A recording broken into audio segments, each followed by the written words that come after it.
Sa baby po. Focus na po sa baby. Mm-mm.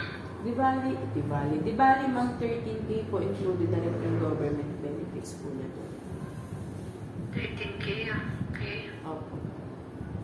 So, tapos yung sa inter-agency po, Ang agency fee po namin is 14,200 po. Included na rin po yung medical and government requirements nila. For example po, NBI and police clearance po. meron na sila. Yes po, ma'am. Pati yung medical niya meron na. Yes po. Tapos, pag kukunin dyan, susunduin, Pwede ma'am, pero pick up nyo po or kaya hatid po ni courier po namin. Hindi na po kasi kami nagpapa-pick up ng Grab, ma'am. Unless kayo po yung magpumunta dito sa office. pag pinahatid niyo po, Two-way fare Grab rate po. mm